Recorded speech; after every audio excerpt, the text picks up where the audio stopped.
Press the bell icon on the YouTube app and never miss another update from Adda 247. Bell icon दबाइए, अड्डा 247 की सारी notifications पाइए. Adda 247, government job in your pocket. Hello friends, this is Anchal and I welcome you all on Adda 247 with a topic that is reading comprehension. तो जैसे कि आपको पता है इसमें आपको बहुत ज़्यादा प्रॉब्लम होती है and you face a lot of trouble while solving this. What to answer and what not to answer, what to take note of and what to ignore, what to avoid. This is the question that generally comes to our mind. So for this you have to take note of 6 things. आपको 6 चीज़ों का ध्यान रखने की ज़रूरत है. सबसे पहला, reading the questions before the paragraph. And why do I say this? There's a reason behind it. Okay, there's a reason behind it. Why? Whenever you read a paragraph, you might stuck in between in a line or in 2 lines or something like that. But after that, you won't be able to connect the whole paragraph with the paragraph which is given over those 2 lines, right? जो भी उस 2 line के नीचे लिखा हुआ है और जो उस 2 लाइन के ऊपर लिखा हुआ है, उन दोनों को आपको कनेक्ट करने में प्रॉब्लम हो जाएगी जब आपको उस 1 लाइन या 2 लाइन की मीनिंग ना समझ में आए, राइट? सो हो सकता है वहाँ जहाँ आप स्टक हुए वहाँ से क्वेश्चन ही ना पूछा गया हो, right? So what happens is if you read the questions you will get the keywords. Keywords as in you will get where the question is framed from the paragraph, right? जहाँ से question frame किया गया है paragraph में, वो चीज़ आपको पता चल जाएगी जब आपको कीवर्ड्स मिल जाएंगे. सो मे बी अगर उस लाइन से नहीं दिया है, you can skip that line and move forward, right? उसके बाद जब क्वेश्चंस आपने रीड कर लिए हैं, उसके बाद you will read the passage, right? Now after reading the passage, one thing that you can easily connect with is the keywords, right? जब आपने क्वेश्चन पढ़ लिया, पैसेज पढ़ लिया, तो आपको जब आप पैसेज पढ़ रहे होगे तो आपके दिमाग में ये कीवर्ड्स भी इनको कनेक्ट करते हुए चले जा रहे होंगे, राइट? और as soon as you get the question, directly जाके उसके आंसर को मार्क कर देना. But mind one thing, whenever you're reading a paragraph and suppose you have read 4 lines, you got a keyword here, so that this was the question that was asked. Before answering the question, do read the next 2 lines as well. जब भी आप किसी paragraph को answer करते हो या फिर पढ़ते हो, तो हो सकता है 4 लाइन पढ़ने के बाद आपको एक कीवर्ड मिल जाए जो क्वेश्चन में पूछा गया था. इसको तुरंत आंसर मत करिएगा, इसके बाद की भी 2 लाइन पढ़ लीजिएगा. May be the meaning of that sentence changes because of the succeeding 2 lines. उसके आगे की 2 लाइन्स की वजह से हो सकता है इस लाइन की मीनिंग चेंज हो जाए, इसलिए आपको पहले की तो पढ़नी है, उसके बाद की भी 2 लाइन पढ़नी है क्वेश्चन को आंसर करने से पहले, ठीक है?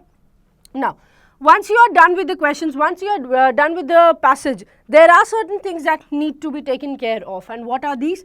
Whenever you have something written between the hyphens, जब भी आपके पास कुछ भी hyphens के बीच में लिखा होगा. hyphens क्या होते हैं? ये छोटे छोटे डैश के बीच में जो भी लिखा होता है, जो टेक्स्ट होता है, उसे हम कह रहे हैं अगर वो लिखा होगा, so you need to ignore this. Why do I ask you to ignore it? क्यों हम कह रहे हैं कि इसको इग्नोर करना है? Because whatever is written, it will either be an explanation to something or it will be an example of whatever is said already. मतलब या तो क्यों हम कह रहे हैं इग्नोर करने के लिए, क्योंकि जितनी भी चीज़ हाइफन के बीच में दी होती है वो या तो एक्सप्लेनेशन होता है उसका जो इससे पहले ही मेंशन कर दिया गया है, या फिर जो पहले दिया गया है उसी का कोई एग्जाम्पल कोट किया जाता है. और जब आप क्वेश्चंस पढ़ते हो, when you read the questions you will not gate questions from the explanation और एग्जाम्पल्स. आपको बेसिक से क्वेश्चंस पूछे जाएंगे, एक्सप्लेनेशन और एग्जाम्पल से क्वेश्चन नहीं पूछे जाएंगे, ठीक है? After that everything that is given after the structure words, I've already told you what structure words are. It is however, therefore, hence, thus or moreover. These words will be taken note of because whatever is written after it is quite important, ठीक है? इन words का आपको ध्यान रखना है. structure words जैसे मैंने आपको बताया था, however, therefore, moreover, ये जो वर्ड्स हैं इनके बाद की इंफॉर्मेशन आपके लिए काफ़ी इंपॉर्टेंट है, so you need to take care of it.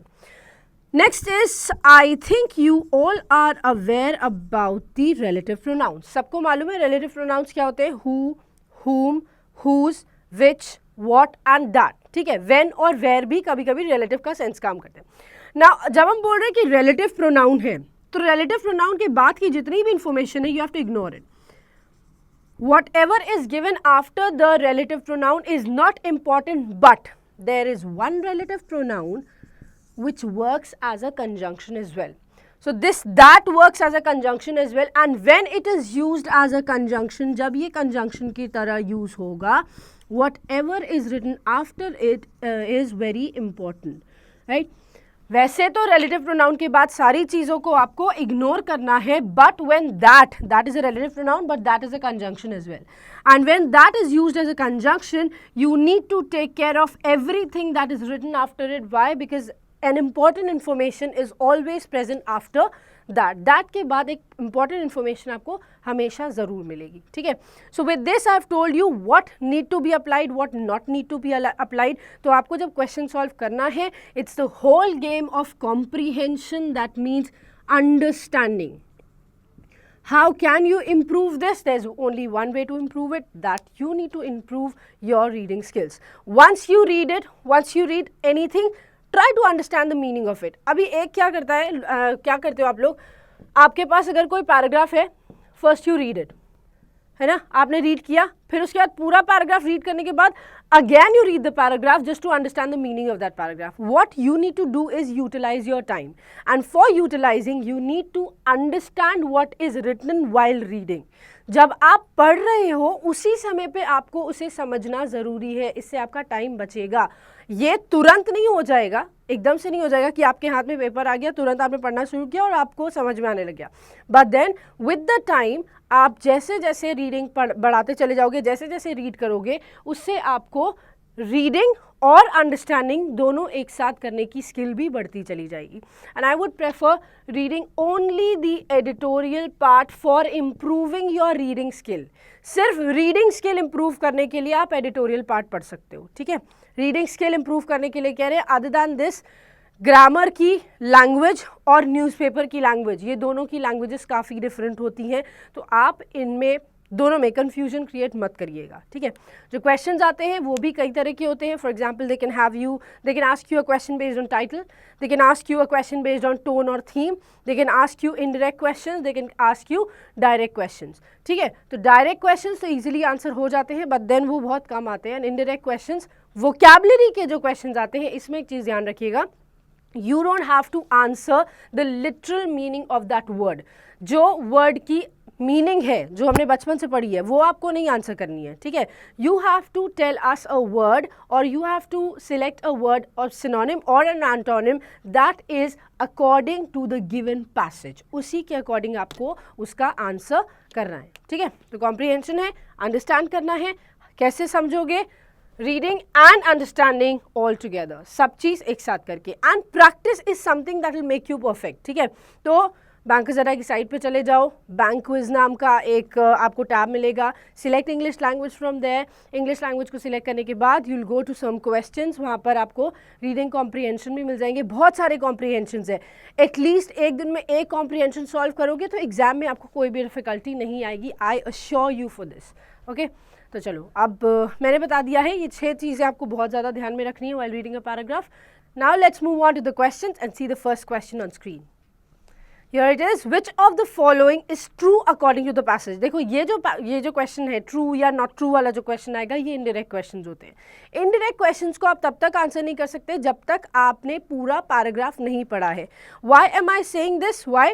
जो अभी आप सेंटेंस पढ़ोगे, whatever is written in A, B or C part, you have to read each and every line mentioned in the paragraph and in the question, in case you have to find out what is true and what is not true in context of the passage, right? तो देखो क्या लिखा है, the previous UPA government cleared the deal in principle and allocated 500 crore rupees, but there was no progress beyond that. तो क्या कह रहा है कि प्रीवियस यूपीए गवर्नमेंट जो थी उसे क्या किया, एक डील को क्रैक किया था जिसमें 500 करोड़ रुपए क्या हुए थे, एलोकेट, इकट्ठे किए गए थे, लेकिन उसके बाद उसमें कोई भी प्रोग्रेस नहीं दिखाई दी. फिर द मैंडेट का मतलब क्या होता है, ये मैंने आपको बताया हुआ है. मैंड का मतलब होता है ऑर्डर और मैंडेट का मतलब होता है एक ऑफिशियल ऑर्डर, ठीक है. तो कह रहे the mandate that BJP received had convinced the ex serviceman that at long last the scheme would see the light of day. कह रहे हैं ये जो ऑफिशियल ऑर्डर लॉन्च हुआ है बीजेपी के द्वारा या बीजेपी को जो रिसीव हुआ है वो कन्विंस कर रहा है एक्स सर्विसमैन को that people the ex serviceman are now satisfied that at long last, मतलब कुछ समय बाद at a longer run what will happen, the scheme would see the light of day. मतलब अभी तुरंत हो सकता है उसके अच्छे कॉन्सिक्वेंसेज ना आए, हो सकता है उसको प्रॉफिट ना करे, लेकिन आगे आने वाले समय में स्कीम से आपको प्रॉफिट होगा ही होगा। ठीक है, फिर कह रहा है OROP essentially seeks parity for all service personnel retiring on the same rank and tenure irrespective of when they retire।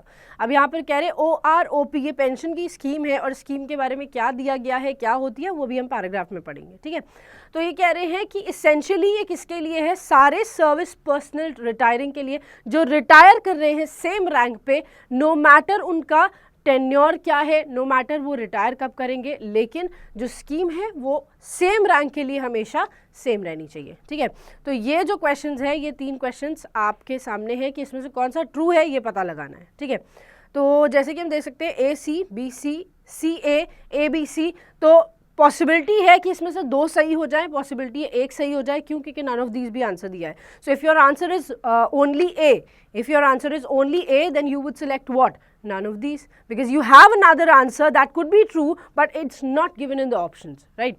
चलिए अब देखते हैं क्वेश्चन नंबर 2 को। Which of the following is the reason that the budgetary allocations are crossing the decided limit? यहाँ पर लिखा गया है कि क्या रीजन है किस चीज का, budgetary allocations are crossing the decided limit. Budgetary allocations के लिए जो लिमिट डिसाइड करी गई थी, what is the reason behind it that this is crossing it, right? So देखो ऑप्शंस क्या दिए, the allocations are going up by substantial major depending on the method and criteria adopted. कह रहे हैं ये जो एलोकेशंस हो रहे हैं ये ऊपर जा रहे हैं सब्सटैंशियल मेजर की वजह से, depending on the method and criteria adopted. क्यों जा रहे हैं ऊपर, क्योंकि जो तरीका अपनाया गया है एलोकेट करने के लिए, द वे और the method that has been adopted to do this is quite expensive और something like that, right? So वो तो हमें पता चलेगा एक्सपेंसिव है, किस तरह से यूज़ किया जा रहा है वो हमें पैराग्राफ में पता चलेगा, राइट? नेक्स्ट क्या है, the government has wasted many resources in just implementations that it is sure to increase later. कह रहे गवर्नमेंट ने बहुत सारा पैसा बर्बाद कर दिया है कुछ रिसोर्सेज में, काफ़ी रिसोर्सेज में जस्ट इम्प्लीमेंटेशन और सिर्फ लगाने में, लागू करने में बहुत सारा पैसा वेस्ट कर दिया है, जिसकी वजह से उसका प्राइस या इसको एलोकेशंस को ऊपर बढ़ना ही बढ़ना था, उसकी लिमिट से आगे जाना ही जाना था। फिर the previous government has not done anything for the ex-servicemen and they are claiming that they have spent a lot। जो इससे पहले की गवर्नमेंट थी उन्होंने कुछ भी नहीं किया है एक्स सर्विसमैन के लिए। The previous government has done nothing for the ex serviceman but they claim, वो कहते हैं, इस चीज़ का दावा करते हैं कि उन्होंने काफ़ी पैसा खर्च किया है, right? And the last answer is none of the above. So let's see. Fourth is all of the above. Maybe all the 3 are correct or only fifth that says none of the above are correct. So you may have another answer as well, right? Now see, let's have our third question on screen. Which of the following is not true according to the passage?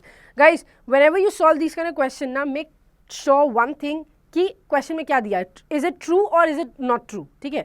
क्योंकि कभी आप sentence पढ़ो, अरे ये तो passage में दिया हुआ मैंने टिक कर दिया, but maybe the question asks not true वाला statement, so you need to जज द डायरेक्शंस फर्स्ट।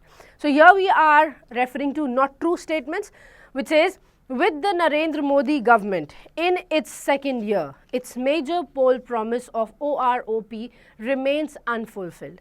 कह रहे हैं नरेंद्र मोदी जी की गवर्नमेंट के साथ अपनी जो सेकेंड ईयर में पहुंच चुका है, उनका मेजर पोल प्रॉमिस क्या है, OROP रिमेन्स अनफुलफिल्ड। इनका ये एक एजेंडा था, मेजर पोल प्रॉमिस था कि ये चीज़ कराई जाएगी, बट देन सेकेंड ईयर आ चुका है और अभी भी ये फुलफिल नहीं हुई है।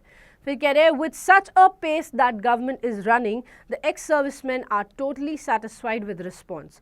कह रहे हैं गवर्नमेंट जिस तरह से, जिस लेवल पे मूव कर रही है, एक्स सर्विसमैन इस समय पूरी तरह से सेटिस्फाइड है उसके रिस्पॉन्स से। The ex serviceman are satisfied with the response, why with the pace the government is moving right now. It says successive governments have intermittently raised hopes on it according to political convenience. So here it says that government जो है, successive governments मतलब layer by layer जैसे जैसे औहदा बढ़ता चला जाता है उसके बारे में बात कर रहे हैं कि उन्होंने होप्स को जागरूक कर दिया. लोग अब बहुत ज़्यादा इच्छुक हो गए हैं, अब एक्सपेक्ट करते हैं that the government would do this for them, the government would help them in this way. तो गवर्नमेंट के वजह से या गवर्नमेंट के लिए अब लोगों का पॉलिटिक्स के ऊपर थोड़े से होप्स, थोड़ा सा ट्रस्ट आ गया है, गवर्नमेंट के ऊपर थोड़ा सा ट्रस्ट आ गया है. सो यहाँ पर नॉट ट्रू स्टेटमेंट बताना है कि ट्रस्ट आया है कि नहीं आया है, गवर्नमेंट की पे से सेटिस्फाइड है कि नहीं है, नरेंद्र मोदी जी की गवर्नमेंट पोल प्रॉमिस अपना पूरा कर पा रही है नहीं कर पा रही है. सो नॉट ट्रू वाला स्टेटमेंट बताना है. लेट्स सी वो क्या होगा, बट देन उससे पहले हम पढ़ेंगे question number 4. Which of the following is not the synonym of the word substantial? Guys, आप हो सकता है पूरे सेंटेंस में सिर्फ वर्ड पढ़ो synonym, but here the question asks not the synonym. That means you have to answer a word which will not be placed as a synonym to the word substantial. But before that, we have to judge what substantial means, right, in the paragraph. Now let's move on to the fifth question. Which of the following is not the synonym of the word parity? Again, the question is, which of the following is not the synonym? That means you have to find out an antonym or a word that will not be treated as a synonym to this word. Now let's move on to the next question. We'll be discussing each and every word all together once we come back to the question, right? Sixth question says, what does the author mean by the phrase with a final announcement nowhere in sight? That means with a final announcement nowhere in sight मतलब क्या हुआ कि कोई भी final announcement नहीं हुआ है. People are saying कि ऐसा हो जाएगा, ऐसा हो जाएगा, I will do this, the government will help you in this way, the government will launch this scheme, but there is no final announcement till now. That means कि मैं कर सकता हूँ, मैं ये कर दूंगा, मैं ऐसा कर सकता हूँ, मैं इनको इस तरह से हेल्प कर सकता हूँ is a different thing, but final announcement कि मैंने कर दिया है, the treaty has been signed, ऐसा अनाउंसमेंट अभी तक नहीं आया है और दिखाई भी नहीं दे रहा है आता हुआ, राइट? देखो, the sight of the ex serviceman are weak and they can't see the decisions mentioned on the website. कह रहे हैं एक्स सर्विसमैन का जो नज़रिया है वो काफ़ी ज़्यादा कमज़ोर है और वो जो डिसीजन वेबसाइट में मेंशन है उसको देख नहीं पा रहे हैं. फिर The decision seems to be taken soon on the occasion of International Yoga Day. ये जो डिसीजन है वो जल्द ही इंटरनेशनल योगा डे पे दिखाई देगा कि इन्होंने एक डिसीजन ले लिया है. बट क्वेश्चन कह रहा है with a final announcement nowhere in sight. That means देखा नहीं जा रहा है. Nowhere in sight that means जहाँ तक आपकी नज़र जा रही है you can not see it. So how come we say that the decision seems to be taken soon? कैसे कह सकते हो कि डिसीजन लिया जाएगा जल्द ही? नहीं कह सकते ना. फिर the final announcement is not visible with the naked eyes. Final announcement आप अपनी आंखों से नहीं देख पा रहे हैं. अब ये कौन सी बात हुई कि आप अपनी आंखों से नहीं देख पा रहे? अनाउंसमेंट क्या चल के आएगी जो नहीं देख पाएंगे? फिर the final announcement seems impossible at least in near future. कह रहे हैं कि फाइनल अनाउंसमेंट आगे आने वाले समय के लिए या आगे आने वाले कुछ सालों में अभी तो इम्पॉसिबल दिखाई दे रहा है कि they are promising a lot of things, लेकिन उसको फुलफिल करना अभी काफ़ी मुश्किल हो सकता है. ठीक है, अब चलते हैं 7th क्वेश्चन पे. Which of the following is the synonym of the word suffix? अब यहाँ पर पूछा गया है which of the following is the synonym. So here it asks you the question कि सिनोनिम क्या होगा वर्ड का suffix. Now let's move on to the 8th question. It says Which of the following is the synonym to the word intermittently? अभी intermittently word हमने एक और option में पढ़ा था, राइट, कि intermittently रेज कर रहा है होप्स को. सो लेट्स सी, इसका भी सिनोनिम भी पूछा गया है. स्पोराडिकली हो सकता है, एपोजिट हो सकता है. ये एपोजिट ही लिखा है, ऑपोजिट नहीं लिखा है. We have two words apposite and opposite. I will tell you the meanings later. Barred, immediately, none of these. Now let's move on to the 9th question. Which of the following is the synonym of the word garner? Garner word की synonym क्या होगी? Arrest, belay, accumulate, concord, none of these. And here's the last question for you. Last question आएगा ये, choose an appropriate title for the passage, a forgotten tale, a promise to redeem, the gamble, the long war of warriors, the life of ex serviceman. So we need to discuss these things, देखते हैं क्या होगा, क्या question आ सकते हैं, और जितने भी क्वेश्चन हमने डिस्कस किए वो सारे कीवर्ड्स हमें पता चल गए, और ये सारे कीवर्ड्स अब हम अप्लाई करने वाले हैं कहाँ पर, अपने क्वेश्चन में। तो चलिए देखते हैं अपना पैराग्राफ एंड लेट्स सी। तो हमने पहला वाला जो अपना था कि क्वेश्चन रीड करना है, ये फुलफिल हो गया है। अब हम चलते हैं अपने पैसेज की तरफ, right. So here's the passage for you, the issue of implementing the one rank one pension. जो ये OROP दिखाई दे रहा था वो क्या था, वन रैंक वन क्वेश्चन से रिलेटेड क्वेश्चन दिया गया था, ठीक है।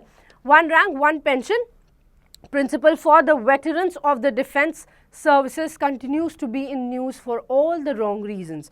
अब यहाँ पे कह रहे हैं कि एक तो अच्छे के लिए कोई फेमस हो तो ठीक बात है, बट यहाँ पर वन रैंक वन पेंशन की जो प्रिंसिपल बनाई गई थी कि डिफेंस सर्विस वाले जो भी वेटरन्स होंगे, जो भी सर्व कर रहे हैं उनको, वो कंटिन्यू कर रहा है न्यूज़ में for all the wrong reasons, हर खराब चीज़ के लिए, with a final announcement, final announcement के साथ नोवेयर इन साइट। अच्छा, ये क्वेश्चन पूछा गया था ना, with a final announcement nowhere in sight का मतलब क्या होगा? This was a phrase that was asked as a question in your questions, right. So यहाँ पर कह रहे हैं, देखो किस चीज़ के बारे में रेफर कर रहा है कि वन रैंक वन पेंशन बनाई तो गई है, बोली भी गई है डिफेंस सर्विसेज के लिए होगा, लेकिन यहाँ पर कह रहे हैं with a final announcement nowhere in site, अभी तक कोई फाइनल अनाउंसमेंट इससे रिलेटेड दिखाई नहीं दे रही है। फिर कह रहे हैं with the Narendra Modi government in its second year its major poll promise of OROP remains unfulfilled. यहाँ पे देखो ट्रू नॉट ट्रू वाला जो स्टेटमेंट आया था उससे रिलेटेड एक क्वेश्चन यहाँ पर दिया गया है, उसमें ऑप्शन भी था ये, with the Narendra Modi government in its second year its major poll promise of OROP remains unfulfilled. Meaning मैंने आपको बताई भी थी कि नरेंद्र मोदी जी की सेकंड ईयर हो चुका है उनकी गवर्नमेंट का, स्टिल क्या हो रहा है, उनका जो मेजर पोल प्रॉमिस था, वोट्स के लिए जो उनका प्रॉमिस था कि OROP जैसी स्कीम वो लेके आएंगे, वो अभी तक फुलफिल नहीं हुआ है। While Prime Minister Narendra Modi and his ministers have reiterated the government's commitment to the scheme that by itself does little to contain the growing unhappiness in the community of ex-servicemen that has been waiting for years for a fair deal।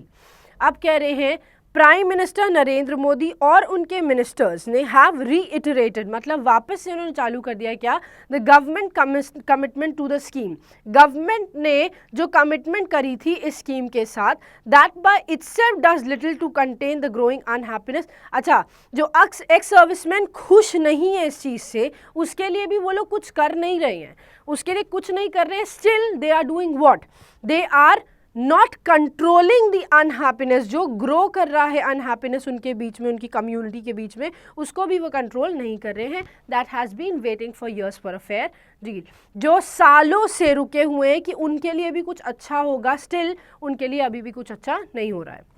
Their demand goes back over 3 decades, उनकी demand 3 decades पहले चली जाती है। decades has one decade has 10 years, so obviously 3 decades है तो 30 years हो गए। कह रहे हैं उनकी ये डिमांड वापस इनको 30 साल पहले लेके जाएगी। Successive governments have intermittently raised hopes on it according to political convenience, but the feeling has grown that the soldier who puts the nation ahead of his own life in the line of duty faces political apathy after retirement। कह रहे हैं successive governments जो है, मतलब जो साल दर साल या फिर 5-5 साल पे जो गवर्नमेंट चेंज हो रही है, वो कह रहे हैं कि गवर्नमेंट साल दर साल लोगों की होप्स को बढ़ा रही है, लोग एक्सपेक्ट ज़्यादा कर रहे हैं उनसे on it according to political convenience. जैसे जैसे पॉलिटिकली उनको इन्फ्लुएंस किया जाता है, पॉलिटिशियंस उनको भाषण देते हैं और फालतू की चीज़ें बोलते हैं। फालतू की चीज़ें इसलिए कही गई है क्योंकि यहाँ पर पूरे पैराग्राफ में ये बताया गया है कि बोला बहुत कुछ किया लेकिन अभी तक फुलफिल नहीं किया है। But the feeling has grown that the soldier who puts, और ये फीलिंग और आ गई है उनके अंदर कि वो सोल्जर, वो सैनिक जो अपने नेशन को अपनी फैमिली से के आगे और अपनी खुद की लाइफ से आगे रखता है लाइन ऑफ ड्यूटी की वजह से, वो अब पॉलिटिकल एपैथी रिटायरमेंट के बाद फेस कर रहा है। मतलब पहले जितनी लाइफ उसकी थी, जितना वो सर्व कर सकता था नेशन को, उसने पूरे टाइम नेशन को सर्व किया, अपनी फैमिली से भी पहले रखा, अपनी लाइफ से भी पहले रखा, और अब उसकी रिटायरमेंट के बाद पॉलिटिकल एपैथी मिल रही है। मतलब पॉलिटिकली लोग उसे पसंद नहीं कर रहे हैं and they are not answerable to it.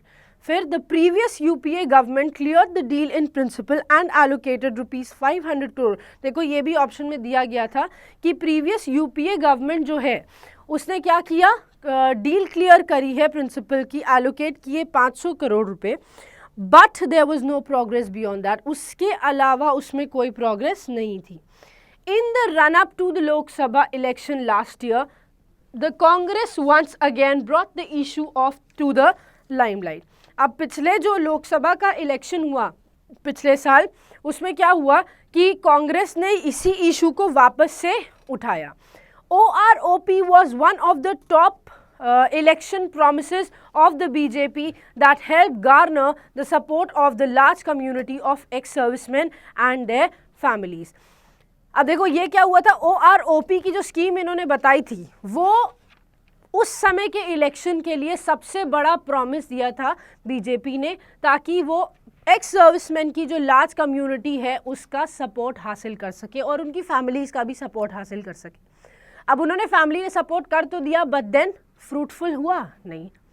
And the huge mandate the BJP received had convinced them that at long last the scheme would see the light of day. कह रहे हैं और एक ह्यूज मैंडेट जो BJP ने receive किया had convinced them that at long last the scheme would see the light of day. और ये सब क्यों किया उन्होंने, ये क्यों सपोर्ट किया उन्होंने, क्योंकि उनको लगा था अभी नहीं बट लॉन्गर रन में उनको कुछ ना कुछ अच्छा इस स्कीम्स के थ्रू मिलेगा, राइट। सो यहाँ पर थी बात 1 रैंक 1 पेंशन की। अब चलते हैं नेक्स्ट पैराग्राफ की तरफ और देखते हैं नेक्स्ट पैराग्राफ में क्या दिया है।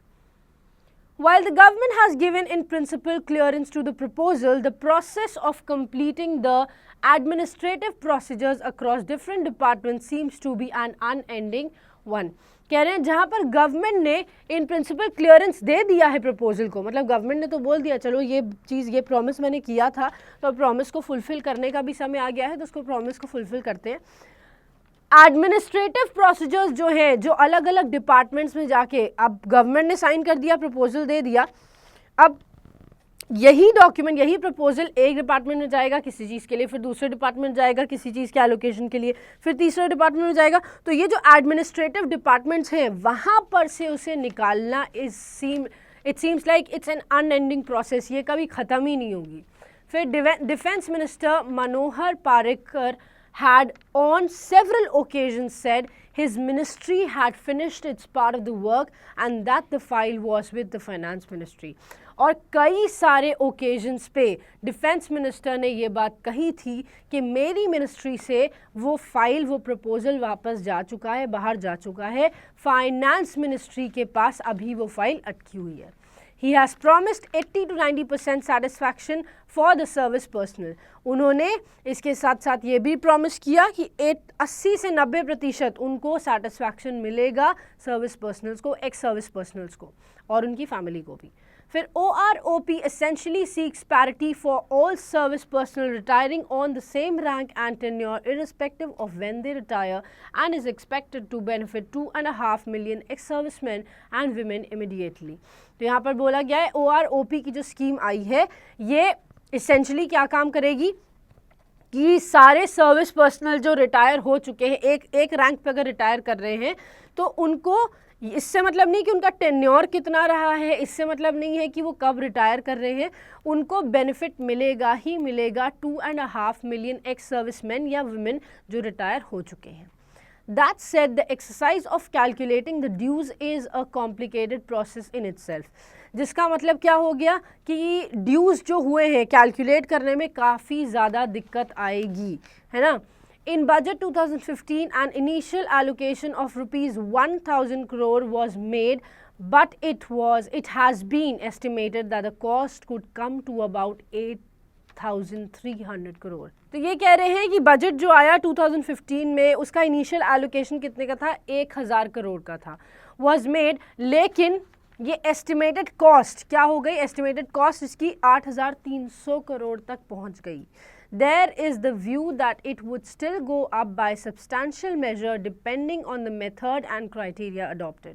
कह रहे हैं कि इस व्यू के साथ हम ये कह सकते हैं कि सब्सटैंशियल मेजर के थ्रू जो काम किया गया है, इसके साथ साथ सब्सटैंशियल की भी नॉट सिनोनिम पूछा गया था ना, नॉट द सिनोनिम फॉर, मतलब कि एंटोनिम पूछा गया है यहाँ पे. तो कह रहे सब्सटैंशियल मेजर डिपेंडिंग जो मेथड और क्राइटेरिया वो अडॉप्ट कर रहे हैं उसकी वजह से ये लग रहा है कि ये और भी आगे जा सकता है. फिर ये क्वेश्चन आया था कि सब्सटैंशियल मेजर के थ्रू मतलब क्यों ऐसा लग रहा है कि एस्टिमेटेड टाइम से भी ज़्यादा या एस्टिमेटेड मनी से भी ज़्यादा बढ़ जाएगा. It has to be seen how the government makes the financial provision for such a recurring outgo. और ये देखना पड़ेगा कि गवर्नमेंट किस तरह से फाइनेंशियल प्रोविजन बनाती है इस recurring outgo का. But the early implementation of the scheme has now become an imperative.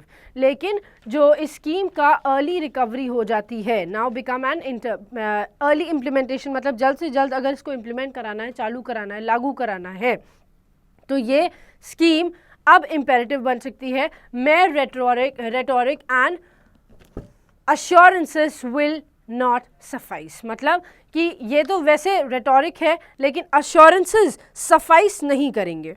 तो चलो यहाँ पर अब आपको मीनिंग पता करनी पड़ेगी सफाइस की, क्योंकि ये जो क्वेश्चन है ये आपके क्वेश्चन में भी पूछा गया है कि सफाइस का सिनोनिम क्या है, राइट. सो इसका मतलब है कि एडिक्वेट या इनफ होना, ठीक है, जितना चाहिए पर्याप्त, इनफ, पर्याप्त का मीनिंग आता है, ठीक. फिर कह रहा है कि it is high time the government came out with a clear road map and a firm date for its implementation.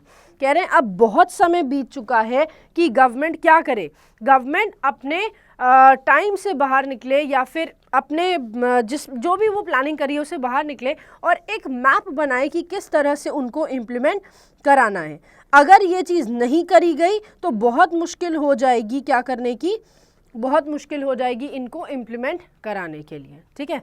फिर कह रहा है and then adhere to it, और इसके साथ साथ एक डेट निश्चित कराओ इम्प्लीमेंटेशन की और उस डेट के साथ बने रहो ताकि क्या हो सके, ताकि इसको भी आप पूरा कर सकें, अदरवाइज टलेगा तो टलता चला जाएगा, राइट. अब दूसरा क्वेश्चन आपका है this country owes its defence forces as much.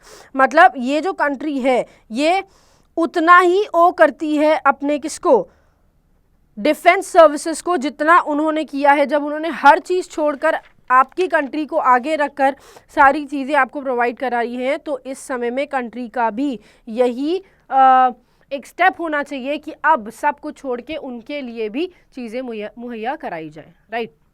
अब चलते हैं अपने पहले क्वेश्चन की तरफ and let's see what do we have there. Which of the following is true according to passage? Passage में कौन सा क्वेश्चन ट्रू है, चलिए देखते हैं. The previous UPA government cleared the deal in principle and allocated 500 crore rupees, but there was no progress beyond it. यही लिखा गया था कि यूपीए गवर्नमेंट ने क्लियर कर ली है एक डील को प्रिंसिपल में, लेकिन एलोकेट किया है 500 करोड़ रुपए को, उसके बाद वो आगे नहीं बढ़ पा रहे हैं. तो ये चीज़ तो लिखी हुई थी, ये तो ट्रू है. देखते सेकंड वाला, the mandate that BJP received had convinced the ex serviceman that at long last the scheme would see the light of day. ये देखो पहले पैराग्राफ के लास्ट लाइन में यही चीज़ लिखी गई थी कि जो बीजेपी के द्वारा जो मैंडेट रिसीव किया गया है उसमें एटलीस्ट ये पता चल रहा है कि हो सकता है अभी नहीं लेकिन इन फ्यूचर वो चीज़ बेनिफिट करेगी ही करेगी, right. So option number B is also there. फिर OROP essentially seeks parity for all service personnel retiring on the same rank and tenure irrespective of when they retire. ये भी लिखा गया था कि OROP जो स्कीम है, ये स्कीम इससे मतलब नहीं है कि कब रिटायर हुए थे, कितना टाइम आपने गवर्नमेंट को दिया है. अगर आप सेम रैंक से रिटायर हुए हो तो आपको हर तरह से उतना ही पैसा मिलेगा, उतनी ही पेंशन मिलेगी. दैट मीन्स कि क्या हुआ यहाँ पर, आपके ABC तीनों ऑप्शंस करेक्ट है, which will take you to option 1, 2, 3, 4. Option number 4 पर लेके जाएगा all A, B and C are correct. ठीक है, तो क्वेश्चन नंबर 1 के लिए करेक्ट आंसर है ऑप्शन नंबर 4। अब चलते हैं हम नेक्स्ट क्वेश्चन की तरफ। Which of the following is the reason that the budgetary allocations are crossing the decided limit? कह रहे हैं कि इनमें से कौन सा वो रीजन है जो डिफाइन कर रहा है क्या कि बजटरी एलोकेशंस को जो बनाया गया था, जो डिसाइडेड लिमिट थी उसकी 1000, वो 8300 कैसे पहुंच गई, है ना। यही तो था कि 1000 अगर 1000 करोड़ था तो वो 8300 करोड़ कैसे पहुंच गई। तो यहाँ पर रीजन पूछा गया है, देखिए सबसे पहला है the allocations are going up by substantial major depending on the method and criteria adopted, है ना। तो ये तो लिखा गया था कि जो एलोकेशंस है वो उसके मेथड से, उसके अडॉप्ट जो क्राइटेरिया अडॉप्ट किया जा रहा है, इन सब के एलोकेशंस के ऊपर भी डिपेंड कर रहा है। The government has wasted many resources, क्या ऐसा लिखा है कि गवर्नमेंट ने बहुत सारे रिसोर्सेज वेस्ट कर दिए? नहीं। फिर The previous government has not done anything for ex-servicemen and they are claiming that they have spent a lot. क्या ऐसा उन्होंने बोला है? बस इतना बोला है कि जो प्रीवियस गवर्नमेंट थी, कांग्रेस थी, उन्होंने वापस से लोकसभा इलेक्शन में या लोकसभा में ये क्वेश्चन उठाया था कि आपने ऐसा कहा था but it's not done, right. तो उन्होंने ये क्वेश्चन उठा दिया, ऐसा क्लेम नहीं किया कि हमने पहले बहुत कुछ किया है और वो क्लेम कर रहे हैं कि कुछ किया नहीं है, लेकिन वो क्लेम कर रहे हैं कि बहुत कुछ किया है। तो ऐसा तो कहीं नहीं लिखा था, तो थर्ड वाला भी गलत हो गया। रीजन पूछा था, reason is option number 1, that is allocation are going up by substantial measure depending on the method and criteria adopted. So option number 1 is absolutely correct for question number 2. अब चलते हैं थर्ड क्वेश्चन की तरफ। Third question कह रहा है अब not true statement बताना है। Which of the following is not true according to the passage. देखो पहला, with the Narendra Modi government in its second year its major poll promise of OROP remains unfulfilled. अब देखो ये चीज़ तो कही गई थी ना, ये चीज़ मेंशन थी ना उसमें कि ऑप्शन नंबर ए में जो लिखा है वो नरेंद्र मोदी जी की गवर्नमेंट और उनका जो सेकेंड ईयर है उसका मेजर पोल प्रॉमिस था क्या, OROP रिमेन्स अनफुलफिल्ड। क्या वो अनफुलफिल्ड हो गया है? नहीं, उनकी तरफ से तो पास हो गया है, गवर्नमेंट की तरफ से तो पास हो गया है, लेकिन बाकी के जो एडमिनिस्ट्रेटिव ऑफिसेज हैं वहाँ से वो क्लियर नहीं हो पा रहा है ना। जैसे डिफेंस मिनिस्ट्री की बात हुई, फिर फाइनेंस मिनिस्ट्री की बात हुई, तो गवर्नमेंट की तरफ से तो प्रपोजल पास हो गया, तो अनफुलफिल्ड नहीं बोलेंगे, है ना, अनफुलफिल्ड नहीं बोलेंगे। तो यहाँ पर अनफुलफिल्ड की वजह से ऑप्शन नंबर ए तो आपका नॉट ट्रू हो गया। बी कह रहा है with such a pace that government is running, the ex-servicemen are totally satisfied with response. क्या ex-servicemen satisfied है उनके response से? नहीं, satisfied नहीं है। फिर देखो सी में लिखा है successive governments have intermittently raised hopes on it according to political convenience. तो political convenience के थ्रू उनकी hopes जो हैं वो बढ़ गए हैं। ऑब्वियस सी बात है, hopes बढ़ गए हैं, तो यहाँ पर क्या वो satisfied है? नहीं है। क्या वो अनफुलफिल्ड है? अनफुलफिल्ड गवर्नमेंट की तरफ से नहीं है, बट देन एक्स सर्विसमैन के लिए पूछा गया है ना, एक्स सर्विसमैन के लिए पूछा गया है, तो ऑब्वियस ही बात है गवर्नमेंट की तरफ से अनफुलफिल्ड नहीं है, गवर्नमेंट ने तो पास कर दिया, लेकिन फिर भी अभी अनफुलफिल्ड है। किसके द्वारा? डिफेंस मिनिस्ट्री के द्वारा, बाकी के एडमिनिस्ट्रेटिव डिपार्टमेंट्स जो हैं उनके द्वारा। सो ऑप्शन नंबर 1 करेक्ट माना जाएगा, ट्रू माना जाएगा। क्यों? क्योंकि अनफुलफिल्ड तो रह गया है ना, चाहे वो गवर्नमेंट की तरफ से हो, चाहे वो उसके सब डिपार्टमेंट्स की तरफ से हो। फिर सेकेंड वाला में कहा है तो अनफुलफिल्ड है, वो तो ट्रू हो गया, नॉट ट्रू पूछना है। तो बी में लिखा हुआ है कि गवर्नमेंट का जो पेस ऑफ ग्रोथ है या रनिंग है वो उससे वो सेटिस्फाइड है, बिल्कुल भी सेटिस्फाइड नहीं है। और सक्सेसिव गवर्नमेंट्स हैव, उन्होंने इंटरमिटेंटली रेज कर दिया है होप पॉलिटिकल कन्वीनियंस के लिए। तो ऑप्शन नंबर सी भी ऑप्शन आपके पैसेज में दिया हुआ है, दैट मीन्स आपका आंसर क्या होना चाहिए? Only B.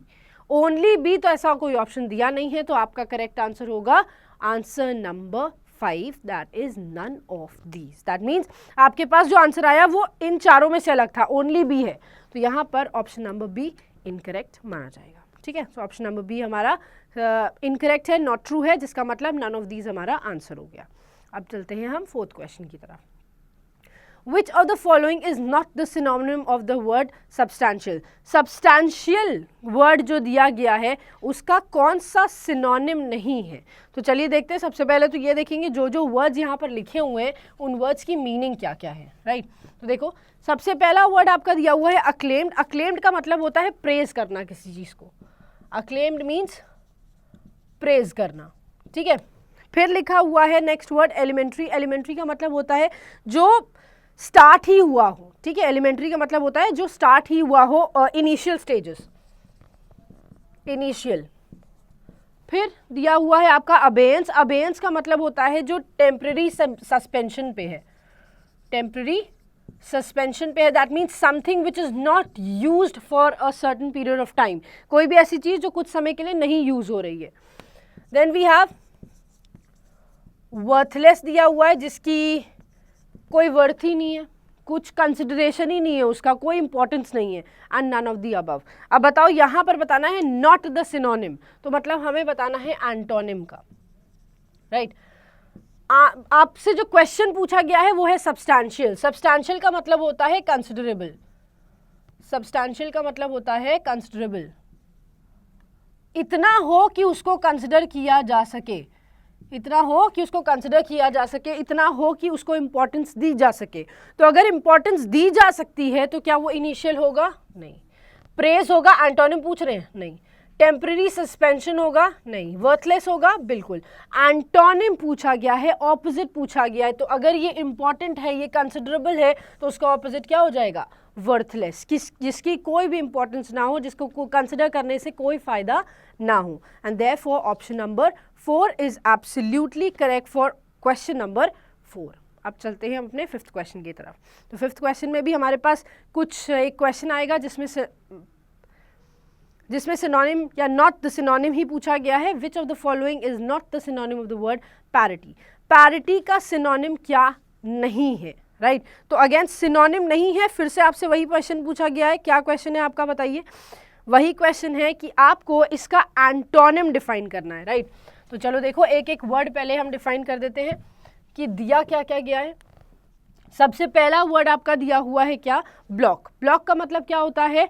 रोक लगा देना, क्लोज समथिंग। दूसरा वर्ड आपका है यूनिफॉर्मिटी। यूनिफॉर्मिटी का मतलब होता है इक्वल, हर चीज जो एक जैसी हो, ठीक है। फिर आले, आले का मतलब होता है रिड्यूस करना, कम करना।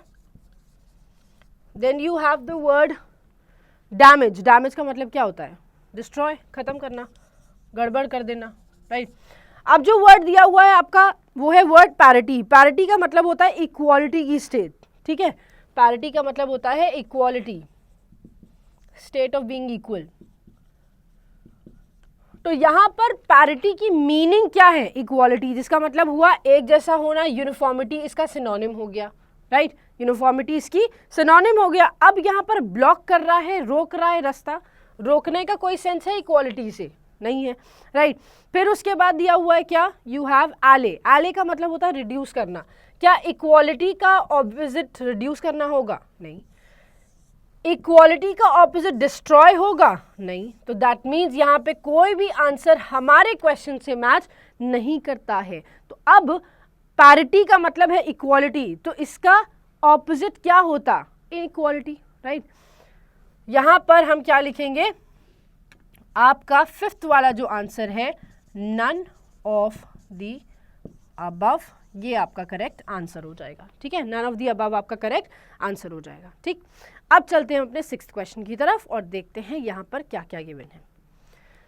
अब देखो, what does the author mean by the phrase with a final announcement nowhere in site? कह रहे हैं कि फाइनल अनाउंसमेंट जो है वो कहीं पे भी दिखाई नहीं दे रही है। तो अब ये क्वेश्चन आया है और इस चीज़ का ऑथर का क्या मीनिंग है ये डिफाइन करने बोला है, राइट। सो देखो क्या क्या लिखा हुआ है, पहले तो ये आइडेंटिफाई करें। नन, क्या कुछ नहीं है इसका answer? The sight of the ex-servicemen are weak and they can't see the decisions mentioned on the website. क्या किसी वेबसाइट पे कोई डिसीजन मेंशन करने की बात कही है? नहीं कही। तो यहाँ पे क्या इसका कोई सीन या कोई सेंस आ रहा है? नहीं। फिर the decision seems to be taken soon on the occasion of International Yoga Day. क्या कुछ ऐसा लिखा है कि इंटरनेशनल योगा डे पे इसका डिसीजन लिया जाएगा? बिल्कुल भी नहीं। The financial announcement is not visible with the naked eyes. क्या आपकी आंखों से बिना चश्मा पहने आप अपने आंखों से देख पा रहे हो या नहीं देख पा रहे हो? तो देखने की तो कोई बात ही नहीं है। अनाउंसमेंट है तो वो सुनाई पड़ेगा, अनाउंसमेंट है तो वो समझ में आएगा, but then how will you see that? फिर the final announcement seems impossible at least in near future. जो फाइनल अनाउंसमेंट है अभी उसका आंसर देना इम्पॉसिबल है। क्यों? क्योंकि आगे आने वाले समय में कोई भी चीज़ इनके हित में नज़र नहीं आ रही है। Nothing is satisfying the conditions of ex serviceman and therefore there can not be any possibility of doing or making a financial announcement at least in the near future. So option number 5 is absolutely correct for question number 6. अब हम चलते हैं 7th question की तरफ. Which of the following is a synonym of the word suffice? तो suffice के लिए अब आपको identify करना है क्या? synonym. तो उससे पहले आपको ये पता होना चाहिए कि suffice की meaning क्या है. suffice की meaning होती है पर्याप्त. मैंने आपको बताया भी था, I've already told you, suffice means what? Adequate या enough, right? This is what suffice mean. अब आपके पास जो ऑप्शंस लिखे गए हैं उन ऑप्शंस को भी देख लेते हैं. पहला वर्ड है एंटीडिलुवियन, राइट? तो इसका मतलब क्या होता है? जो बहुत पुराना हो चुका है, something which is out of date, outdated, out of date, पुराना फैशन. वैसे जनरली एंटीडिलुवियन का जो मीनिंग है वो है बिब्लिकल फ्लड जो आया था उससे पहले के समय को हम एंटीडिलुवियन बोलते हैं, ठीक है. Next is sacrifice. सैक्रिफाइस का मतलब क्या होता है? छोड़ देना किसी चीज़ को, not giving importance to anything, leaving rather. Sacrifice का मतलब होता है लीविंग फॉर समवन, किसी के लिए कोई चीज़ छोड़ देना. Next is gracefully. ग्रेसफुली का मतलब क्या होता है? ब्यूटिफुली, ब्यूटिफुली, बहुत अच्छे से कोई काम किया गया हो, बहुत अच्छे से. Then we have the word satisfy. Satisfy का मतलब क्या होता है? टू अंडरस्टैंड और टू कंसिडर, किसी चीज़ को कंसिडर करना कि हाँ ठीक है, ये मेरे लिए ठीक है. That is what we mean by satisfy. Then you have the word lash. Lash का मतलब होता है स्ट्रोक या ब्लो या हिट करना, is what you mean by lash, ठीक है. तो अब बताइए यहाँ पर आपको सिनोनिम डिफाइन करना है ना. सिनोनिम डिफाइन करना है तो देखो क्या क्या यहाँ पर ऑप्शंस दिए गए हैं. सबसे पहला एंटीडिलुवियन. तो क्या यहाँ पर आउटडेटेड का कोई सेंस है? नहीं. दूसरा, लीव करने की बात हो रही है, छोड़ने की बात हो रही है? नहीं. क्या ब्यूटिफाई करने की बात हो रही है, अच्छा बनाने की, सुंदर बनाने की, अडोर करने की बात हो रही है? नहीं. Then we have consideration. हो सकता है एडिक्वेट है, इनफ है, इतना है कि उसको कंसिडर किया जा सके. So we can use this, right? Satisfaction can be there. Then you have lash. जब इसकी मीनिंग पॉजिटिव है तो वर्ड की मीनिंग नेगेटिव कैसे हो जाएगी?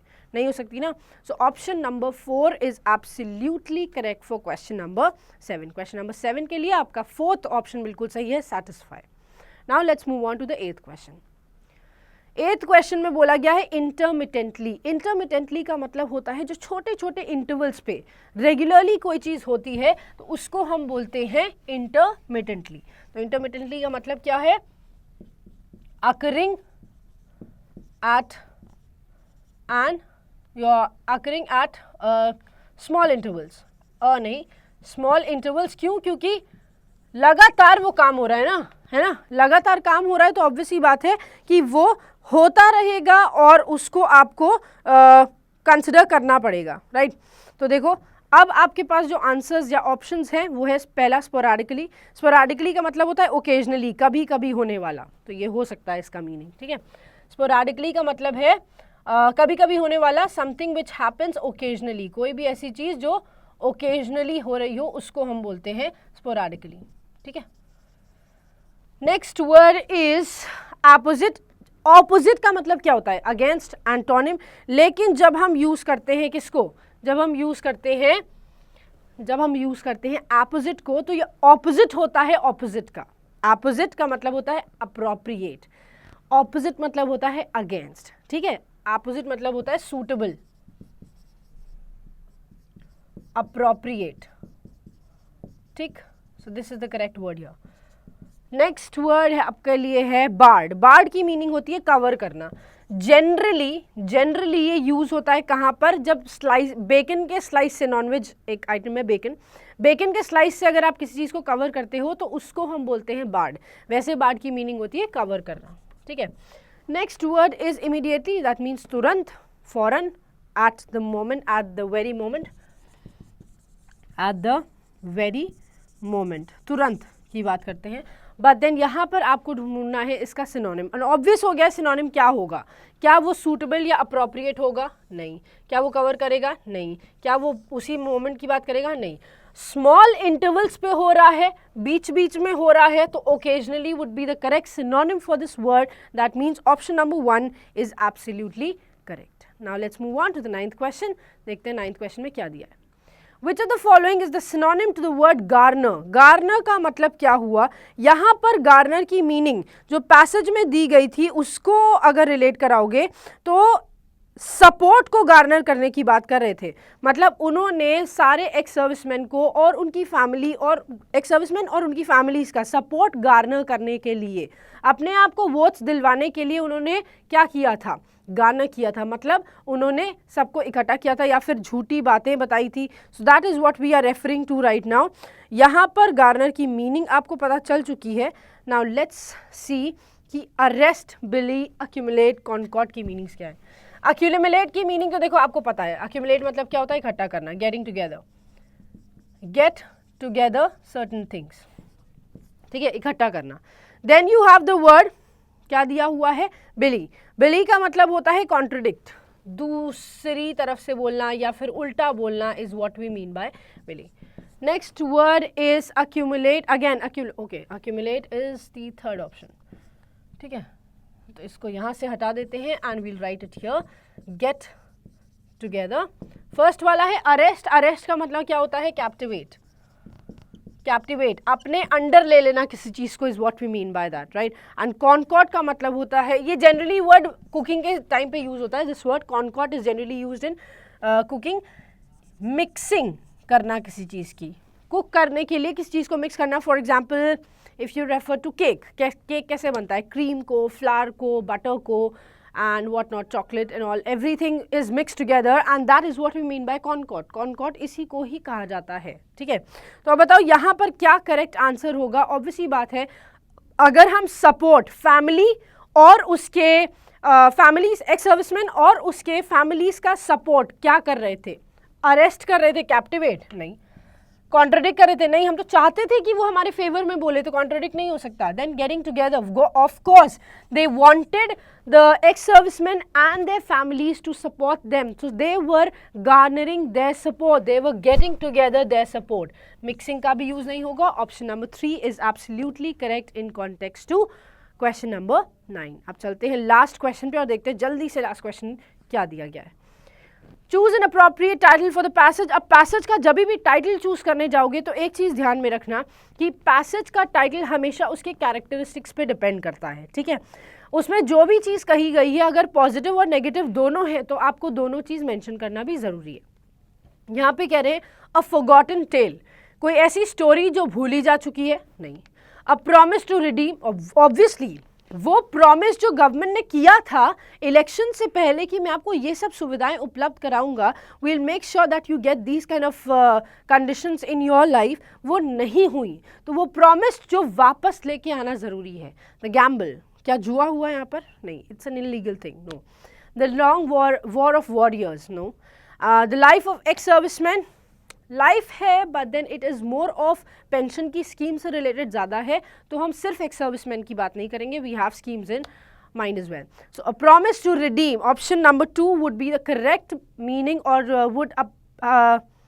would attain the appropriate title for the passage, that is a promise to redeem. That's the end of this question. Now let's move on to once again the things that I've told you. ये चीज़ें आपको ध्यान में रखनी है और उसके साथ हम end करेंगे इस question का।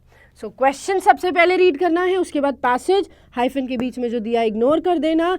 स्ट्रक्चर वर्ड्स के बाद का इन्फॉर्मेशन काफ़ी इंपॉर्टेंट है, रिलेटिव प्रोनाउन के बाद जो दिया है वो इग्नोर करना है, लेकिन दैट जब कंजंक्शन के जैसे यूज़ होगा तो you need to take note of these things because this is quite important.